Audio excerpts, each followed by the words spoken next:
Coming to you direct from Silencer Shop Studios, home of the Glass Case of Emotion. SilencerShop.com, the easiest way to buy silencers online, period. Stand by for education, enlightenment, enjoyment, and entertainment. He's not here to talk about your feelings. He's not here to say what you want to hear. He's here to say what needs to be said.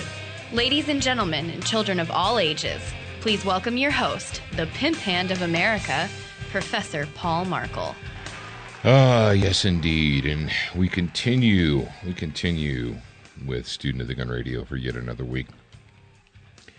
I'm not really sure what to say about the passing of Adam West. We didn't talk about it yesterday. It happened over the weekend. But Adam West and William Shatner, both of those guys, the people in Hollywood, the self-involved, self-righteous Hollywood insider a-holes, could really take a lesson from men like William Shatner and Adam West. Adam West was the quintessential example of not taking yourself too seriously. And because he didn't take himself too seriously, people loved him for it. People appreciated him. I can't even imagine someone not liking Adam West or saying something negative about Adam West. You'd have to be like the king of all douchebags to badmouth Adam West. I grew up watching reruns of the Batman show, the original Batman with Adam West and Burt Ward, and because I was just a toddler, I was just preschool when the shows were live, and of course they went into syndication, and I watched them the whole time I was in elementary school and so forth. But Adam West, as he grew, and Shatner the same way, he stopped playing roles and just became Adam West, and he was a part of the American film and television experience, and he was the guy. He was just, and I haven't been able to confirm this, but the story about the Hollywood or the Los Angeles phone book, about when you looked up Adam West, and in the phone book it said "See Batman," and then you looked up in the phone book Batman and it said "See Adam West." I don't know if that still exists. That's something that was urban. I don't know if he was even urban legend, but it was pretty funny. We talked about it years and years and years ago. But yes, Adam West, sadly, he was 88 years old. He lived a full life, and he was surrounded by his family, and his journey has ended. The United States of America, the U.S. of A, has the solution. We have the solution to the UK terror problem. The only stumbling block is, are they willing to apply the solution? If you ever notice that, Jared, whether it's health, fitness, well-being, jobs, career enhancement, and so on and so forth, very rarely do you encounter a problem that has no solution. Let's be honest with ourselves, ladies and gentlemen. How often do you encounter a problem where there is genuinely, realistically, legitimately no solution? You're like, well, this is a problem, and no solution exists. I would say that that's probably pretty rare. What normally happens, though, the norm is this. People encounter a difficulty or a problem or an obstacle, and the solution to that obstacle, to that difficulty, is available. However, it requires more effort and dedication than they're willing to apply. Ask yourself that. How many times have you ever encountered, Jared, fitness? I know this isn't Wednesday and we're not talking about deloading or, hydration or what have you, but let's face facts. Let's go ahead and be honest with ourselves, ladies and gentlemen. How many times, and Jared, how many times have you encountered someone who says to you, oh, I want to be blank. I want to be stronger. I want to be faster. I want to be more healthy. I want to lose weight. I want to whatever. A lot. And you say, okay, cool, do this. And the first thing out of their mouth is a reason why they can't do that. Pretty much, I would say 90% of the time. Yeah. And you say, well, you came to me with a problem. I gave you the solution. And your first response was to tell me how and why you weren't going to apply the solution. Because it doesn't fit with whatever your preconceived notion is. And as we continue with this episode, and as we talk about how the United States of America actually has the solution to the UK terror problem, and what you're going to see is, like, it's not because the solution doesn't exist. It's because you have to have, what did we talk about yesterday? The correct mindset to deal with that. I'll give you a quick, easy example. Home invasions, middle of the day, middle of the night, whatever. Home invasions, right? Bad people come up to your front door, pound on it, kick the front door in, enter your house. And what do? We come up with all kinds of half measures, like, well, I'm going to come up with an alarm system or surveillance cameras or this or that or whatever. And I say, carry a gun. Get up in the morning, dress yourself, put a gun on your body. And that way, no matter where you are in the house, on your property, upstairs, downstairs, basement, front yard, backyard, whatever, if a criminal monster comes and tries to victimize you, you will have the means at hand to stop that person. And what do people say? Oh, I'm not going to be paranoid. I'm not going to. What do you think? You're going to carry a gun all the time? Da-da-da. It's like, no, hang on. I just gave you the solution. The fact that you don't want to apply the solution is not my problem. And that is what we're going to examine today when it comes to the United Kingdom, merry old England, their terror problem. Now, normally when we do a UK update, a merry old England update, we use the Sex Pistols' Anarchy in the UK. But we're going to do one just a little bit different today. Very similar, but ever slightly so different. Jared, would you go ahead and begin this segment with a merry old England update theme?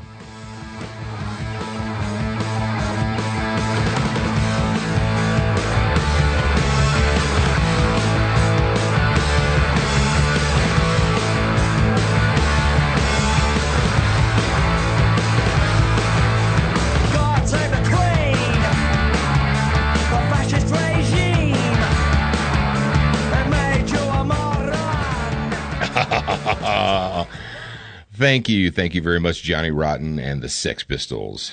God save the Queen. Yes, and the first story we've got from merry old England, from Breitbart.com, and you may have not even heard this story because there's so many others that are out there right now. This one might have slipped under your radar. Allah will get you, quote. London nursery worker attacked with blade. What?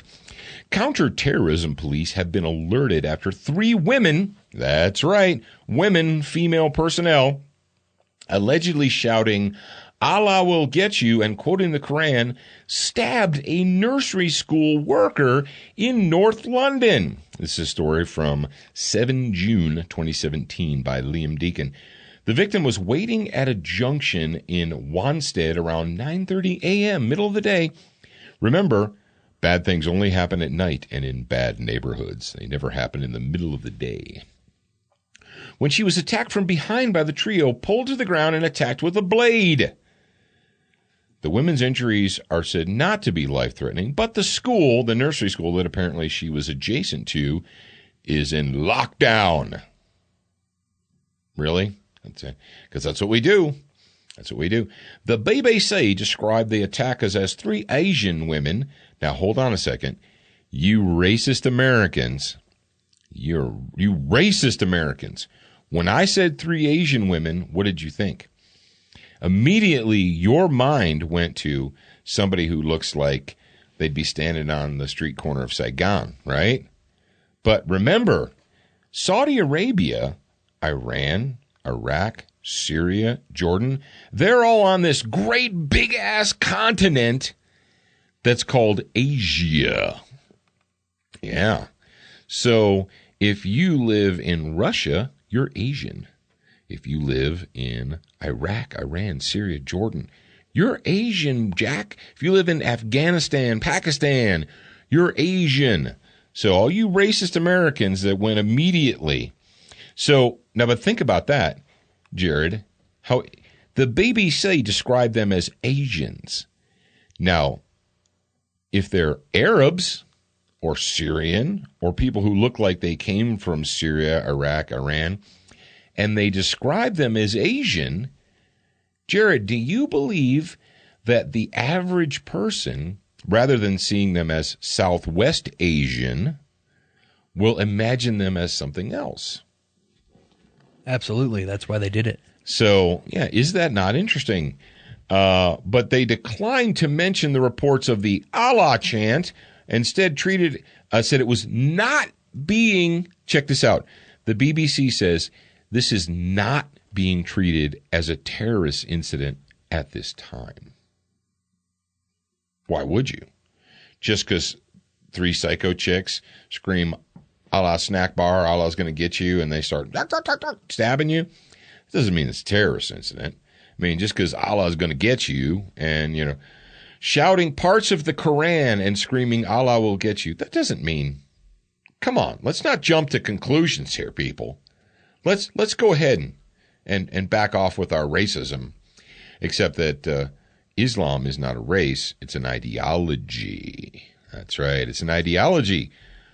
What? An ideology? What does that even mean? I don't understand. Exactly. Moving on, we got another story here, and that's, one I wanted to make sure you're aware of. I mean, you know about Manchester, you know about the London Bridge, you know about all that. But here's one. Ooh. You hear that sound, Jared? Jared, do you hear that sound? That whirring sound, that spinning sound, that sounds like kind of like a Cuisinart. Do you hear that? You know what that sound is? What is it? That's George Orwell spinning in his grave. I think he's up to 500 RPMs right now. 500. That spinning sound, that's George Orwell. And George Orwell, actually, I've got a really neat story for you guys about George Orwell. Now, how many of you guys know that George Orwell was actually not his birth name? He was not born George Orwell. That was his pen name. He was born Eric Arthur Blair. And Eric Arthur Blair was born in India because at the time, in 1903, India was a British colony, and his parents were from merry old England. But do you know why? And this isn't, I'm just going to take a little side trip here. And George Orwell had an adopted son, and his adopted son has actually done interviews, and he actually maintains the George Orwell Society and so forth. And he tries to promote and encourage the legacy of his father. And there's an interview that anybody can watch, because it's on the internet, but with George Orwell's son. And the interviewer asked him about the pen name George Orwell and where he came up with that and why he decided to write under a pen name as opposed to his birth name. And George Orwell's son said, well, because his grandparents, Orwell's parents, Eric Arthur Blair's parents, did not approve of his choice of career, and they didn't think that being a writer was a proper career choice. They're like, you're never going to make this writing books and stuff. You're never going to make anything of yourself. That's just a hobby. Can you imagine if George Orwell listened to his George, you should get a good, steady job. Go work in a factory. You'll never have to worry about employment. Just leave this writing stuff to the... It's just a hobby. Oh, man. I can't even imagine, how many people would have, said, well, you're right. That's not a proper career path. George, you'll never make anything of yourself. You don't need to be a writer. And he said, and the interviewer asked him, he said, well, where did he come up with George Orwell? And he said, well, at the time, the king was King George, and George was a very, very popular common name in England. And Orwell is from the Orwell River which is a river near where George Orwell lived at the time, or where Eric Arthur Blair lived. And so he just took the most popular name at the time, George, and he combined it with the Orwell River, came up with George Orwell, and boom. So there you go. But Eric Arthur Blair and or George Orwell is currently spinning in his grave because of the following story. UK police warns Facebook users offensive comments may land them in prison in wake of terror attacks. Did you say it? Did it say prison? I think it said prison. Cheshire police.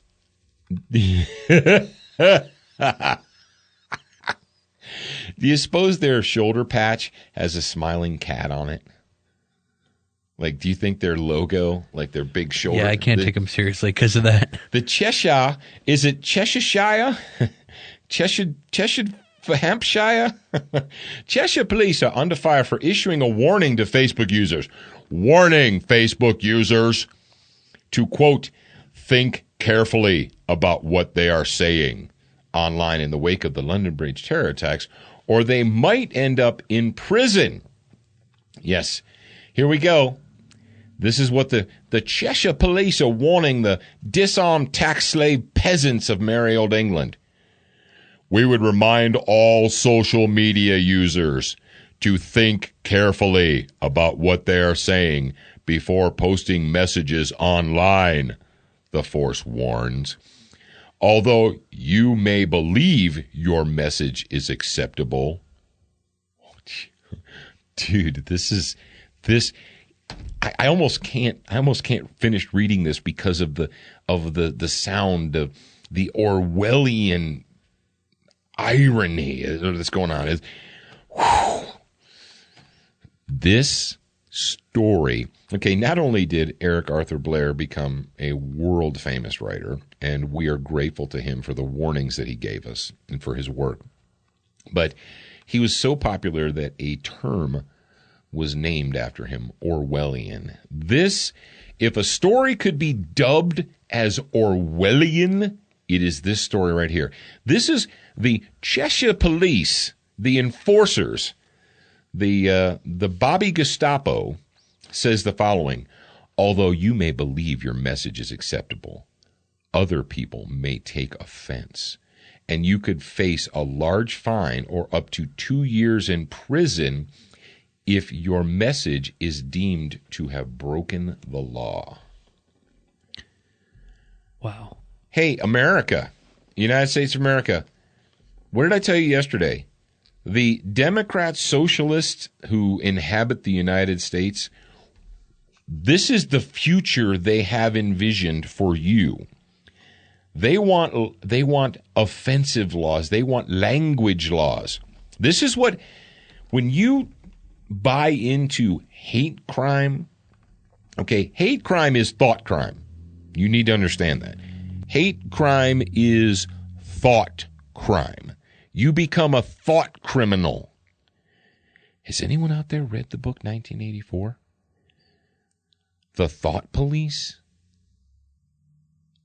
You want to be a thought criminal? Did you know that in merry old England that the police will come and find you and arrest you and haul you before the magistrate if you utter words or type words that have been found to be offensive?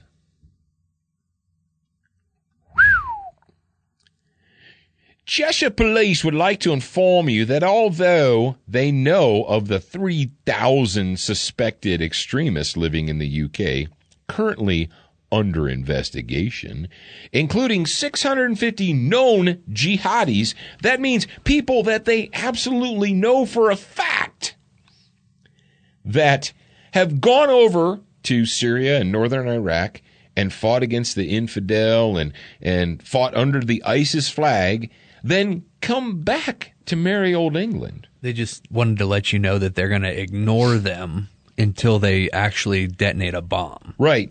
If you post something on Facebook that hurts their feelings, they're coming after you. You see that because, well, what have we learned from our history of the United States of America? It is far easier if you're a member of the state Bobby Gestapo, like the Cheshire police here. If you're a member of the thought police, it is way easier to persecute and scare and intimidate the citizenry, the peasant class.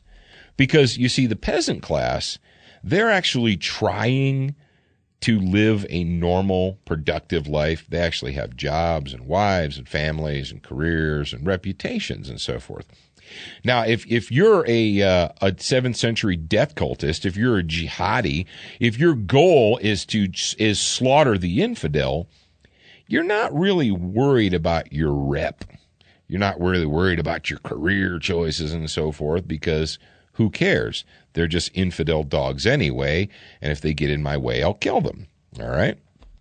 But if, like in the United States of America, for instance, it's far easier to intimidate the citizenry, people who, actually get up every day, who are concerned about their image, who are concerned about their career path and their community reputation. See, criminals don't have to worry about that. Terrorists, thugs, the thug element of America, they don't worry about their rep, unless it's a street rep, yo. They don't worry about that. So it's far easier, if you're a member of the state, and if you're part of the state and you're part of the enforcer corps, it's way easier to intimidate the peasants, because the peasants actually have something to lose. Thugs, bullies, jihadis, they don't have anything to lose. So they're not worried about it. Now, and what did we talk about yesterday? I mean, this is going to be a continuing theme as we progress throughout the week. Mindset. Right now, the people that actually pay the taxes in the United Kingdom, the people who are actually attempting to be productive citizens, they're being hindered. Actually, they're being slaughtered wholesale on the streets of London and Manchester and you name it, because their government decided that it was in the best interest of merry old England to just open their borders wide open and let anybody who wanted to come in, come in. And then when they came in and they decided they were going to, establish their own caliphate, they were going to set up Muslim communities and no-go zones, and they were going to live under their own personal Sharia law in England, what the state decided was that they were going to protect them against the citizens. That and remember what we said, the difference between an immigrant and an invader. An immigrant arrives in a country and they want to be a part of that country's experience. They want to assimilate to that country. Now, they can keep their own personal traditions, but they want to. People come to America not to be whatever, fill in the blank. They're supposed to come to America to become Americans. They should be proud to do that. But when people come to your country, and instead of assimilating and becoming part of your community and part of your culture, they decide that they're going to demand that you change your culture and your community to suit them. That's not an immigrant. That is an invader. Those people are not there to enhance and improve the quality of life in your country.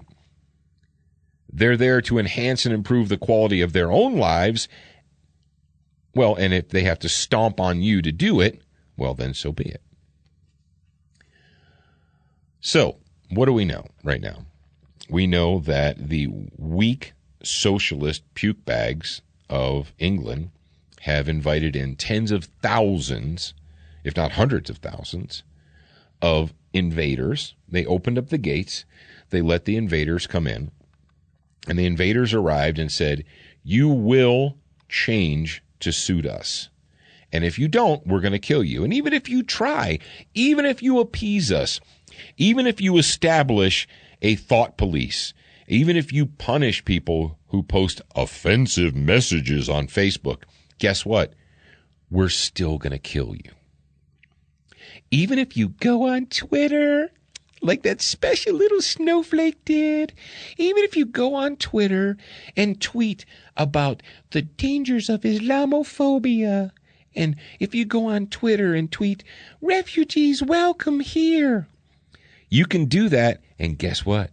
They're still going to kill you. Yes, they are, because they don't care about your Twitter feed or your Facebook feed. You're still an infidel. You're still a dog. And if you don't submit fully and completely, they're going to kill you. All right. So what do we know? What have we established over the last 10 to 15, going on 20 years in the UK? That the government has zero interest, whether they call themselves the Labour Party, the Conservative Party, the Social Democrat Party, whatever they call themselves. And England is all kinds of topsy-turvy, upside down. They got all kinds of different parties. Doesn't matter what the party calls themselves. Theresa May uses the moniker conservative. Theresa May is not a conservative politician, because conservative politicians don't decide that they want to take over the private sector in the interest of the people's safety and put it under control of the government. That's not how conservatives perform. True conservatives.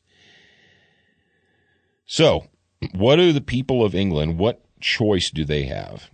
Well, they have very few choices right now. They can either continue on the path that they've been on for the last 10, 15, 20, 30 years or so, and get this, remember the definition of insanity.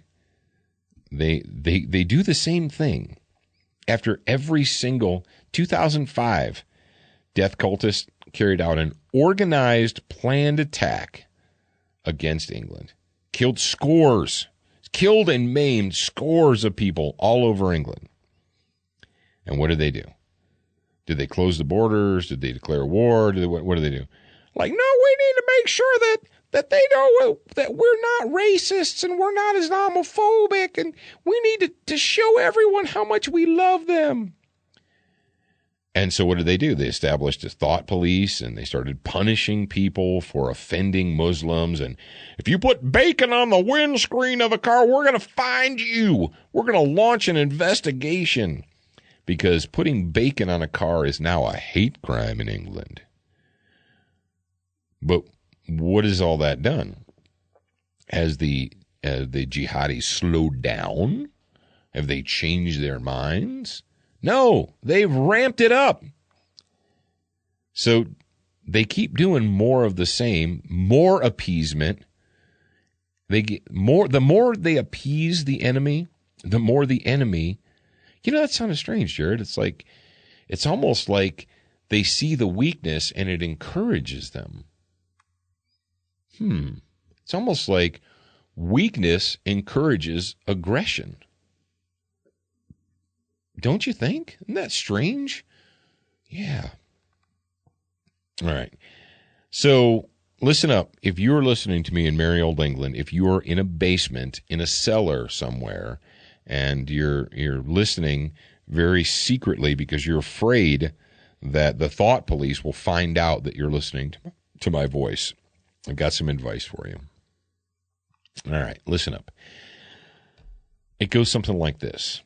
When in the course of human events it becomes necessary for one people to dissolve the political bands which have connected them with another, and to assume among the powers of the earth the separate and equal station to which the laws of nature and nature's God entitle them, a decent respect to the opinions of mankind requires that they should declare the causes which impel them to the separation.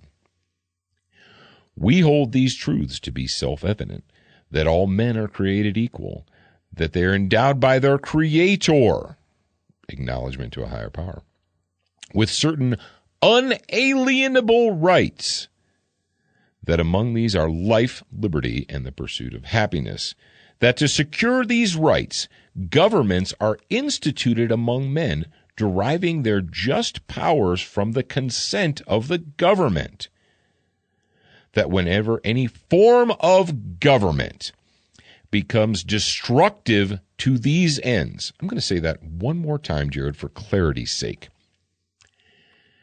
First, governments are instituted among men deriving their just powers from the consent of the government, of the governed.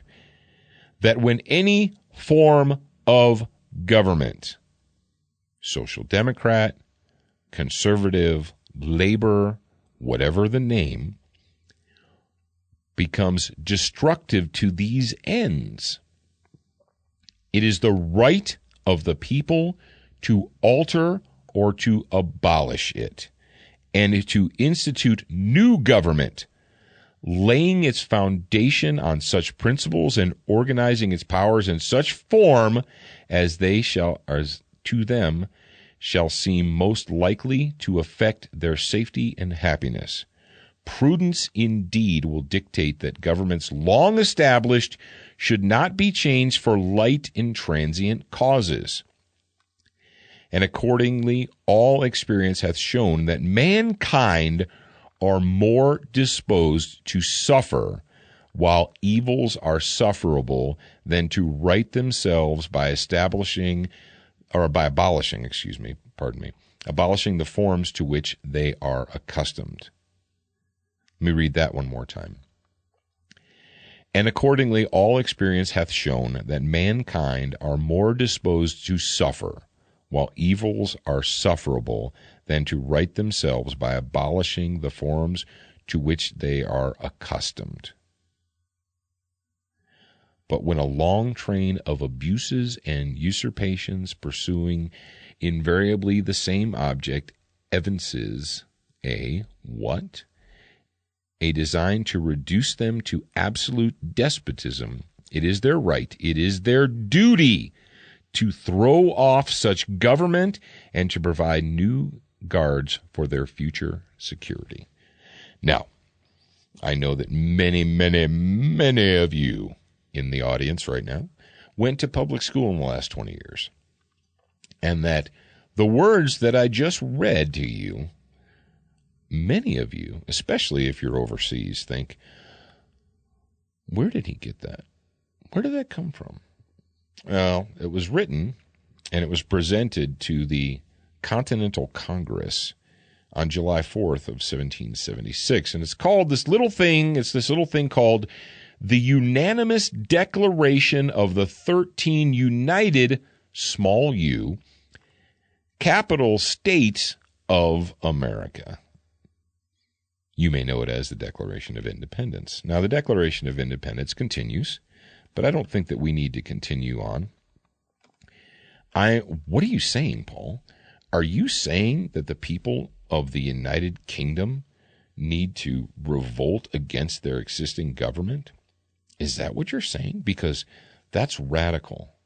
And do you know that the thought police, if we say this out loud, the thought police will come and they will arrest us. Because to speak out openly against the established government, against the thought police, that's offensive. That's a crime. Yeah. Yeah, it is. And here's what I'm telling you. The people of the United Kingdom, people who live on the island called Great Britain, or the group of islands, whatever you want to call it, you really only have one choice.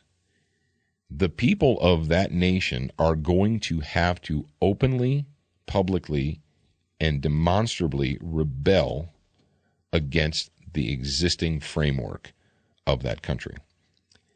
Because the existing framework of that country, I think I need to take a sip of my Lollipops coffee right now. You're over there having a good time, just letting me talk. Yep. What I was going to say was something, but I forgot. It had to do, what did you just say? But the people are going to have to revolt. Oh, yeah. But they can't do that. You see, what you're doing now is you're going to get contacted by the Cheshire Police because you're going to be offending people. Oh, I so wish that the Cheshire Police would endeavor to come to the colonies. Come on.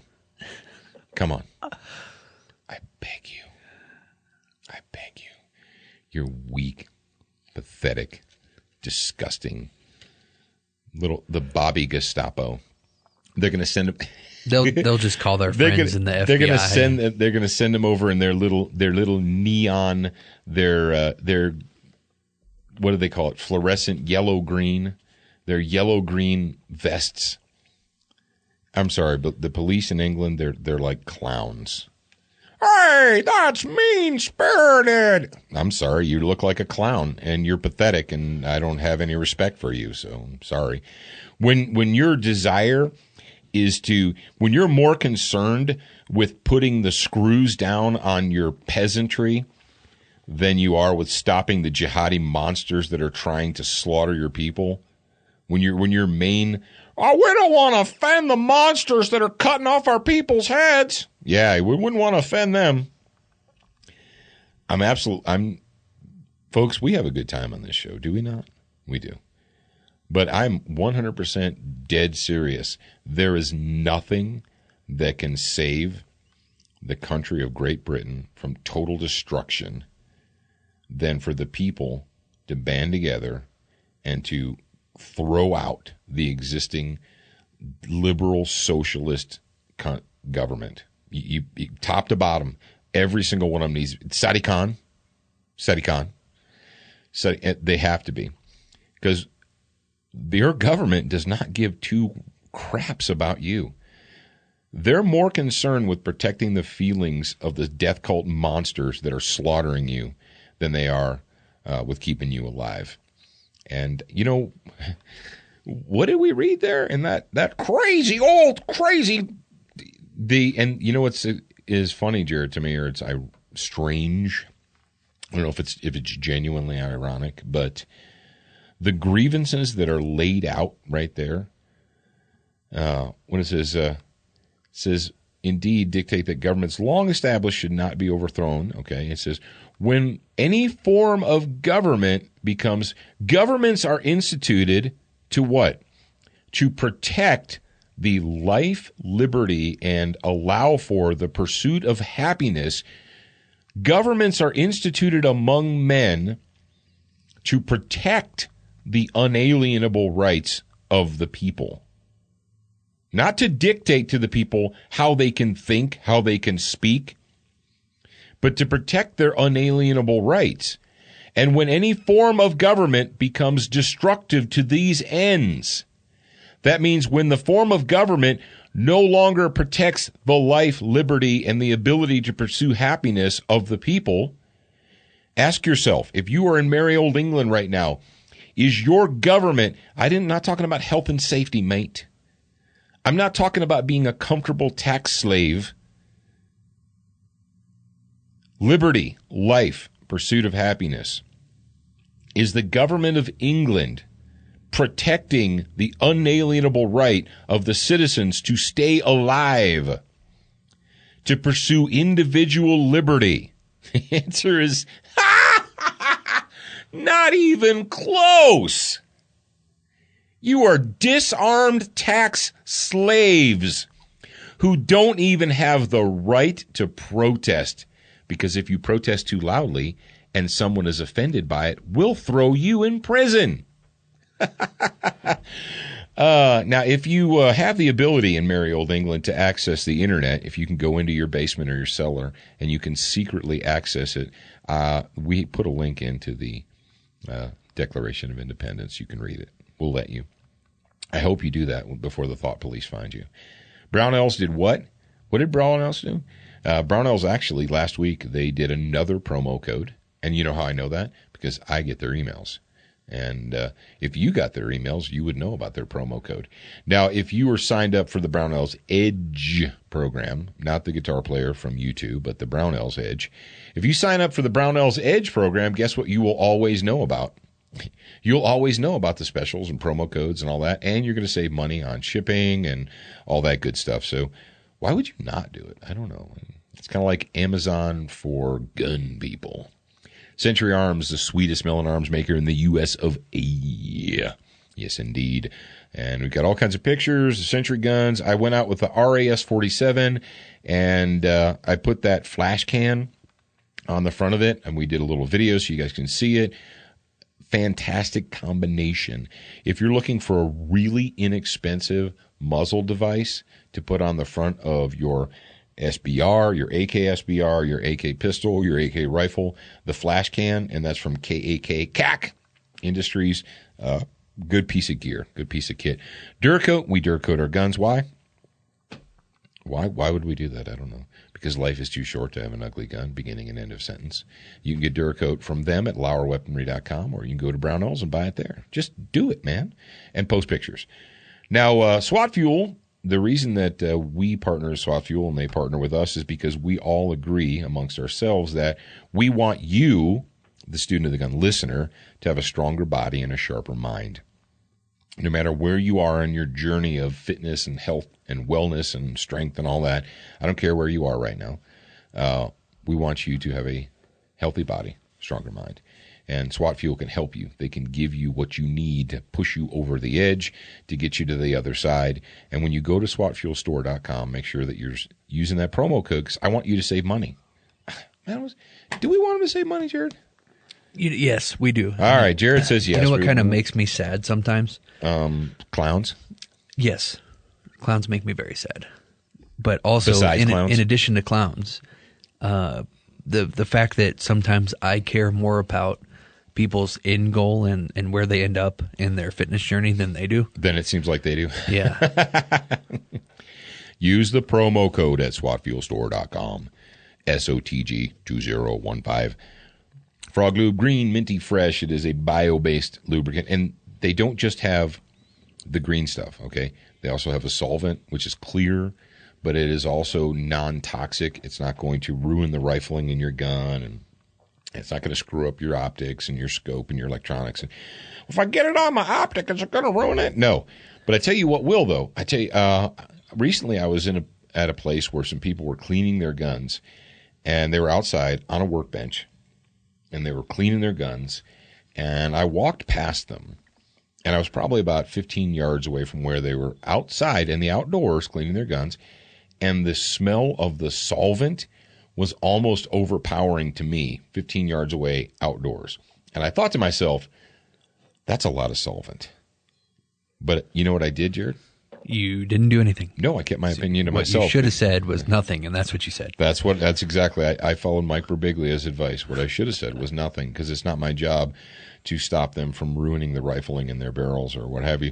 Go ahead. I was going to say, you know what I should have done? What? I should have Frog Lubed my Dirty Harry. Oh, is it rusting? Yep, it's rusting. Oh, because it's made of a little bit rusty. Has carbon in there. The metal has carbon in it, and it's rusting. But if you'd like to have a gun that is that's running right, go to froglube.com, or you can get Frog Lube from Brownells, or you can get it from anywhere. I don't care. Just get it. Last but certainly not least, in the hit parade of people who support us, well, it's Crossbreed Holsters, the makers of the Super Tuck Deluxe, the most comfortable inside of the waistband holster you're ever going to wear. Attention, new listeners. We produced a free training video series called 7 Training Tips That Could Save Your Life. We want you to have access to this life-saving information. Get instant access now at studentofthegun.com. Do you watch Student of the Gun TV, read the blog, and follow us on Facebook? If you answered no to any of those questions, you are wrong, but you can easily fix yourself. Go to studentofthegun.com to find everything SOTG. Meet Sid. Sid doesn't text back. Sid does simplify suppressor ownership. Meet Sid, the new interactive kiosk that makes the fingerprinting and paperwork of silencer applications quick, easy, and pain-free. If you're ready to own a silencer, make time to meet Sid, your new buddy in the silencer business. Available at selected Powered by Silencer shop retailers. Pew, pew, pew. Silencershop.com. Yes, if you don't own a can, get a can. Do it. That's the end of story. You want to shoot quietly. It's just something that you should do. A can of soda? No, a suppressor, a silencer, a #gun muffler. Okay. Yes. All right. I'm going to read you something. A lot of it's funny. Almost every civilized country in the not the United States, in the world, almost every civilized country has a constitution. We made it popular. 200 and some years ago, we here in the U.S. of A, we made it cool to have a constitution. And so emerging countries, when they shook off the shackles of their imperial masters, when they broke away from merry old England or France or Spain or whoever they broke away from, they would come up with their own constitution. And they were very, very proud, and most countries are. They're proud of the fact that they have a constitution. But here is the problem. A constitution is meaningless unless it guarantees the unalienable rights of man. Now, an unalienable right means this. It means that no man can come along, or woman, or person, and sit in the big chair. No, if a man or a woman can come along and be elected as the prime minister or the president or the whatever, insert title here, if they can come along and alter the Constitution, alter the law, change things to how they see fit, then your Constitution is meaningless. We've talked about rights before. Genuine rights are very few and far between. And an unalienable right is one that no man here living on earth has the authority to deny you because these rights were endowed to you by your Creator. Now, here's the thing. If you are an atheist, an agnostic, if you are a socialist who does not believe that there is a God and that the concept in and of itself is ridiculous, then this is where you're stuck. What you have to do is put all your faith in mankind, in humans. If you are an atheist, if you are an agnostic, if you're a person who does not believe that there is a God or a higher power in the universe, you have no unalienable rights, because all of your rights are not really rights. They're actually privileges that are granted to you by another man, and any man can take those away at any time. So I hate to break your heart, and you might throw a little temper tantrum, but facts are facts, and words mean things. And if you do not believe in the existence of a higher power or a creator, then guess what you don't have? You don't have unalienable rights. Yes, I do. No, you don't. Because what you're acknowledging is there is nothing but man, and therefore man is in charge of doling out or issuing privileges.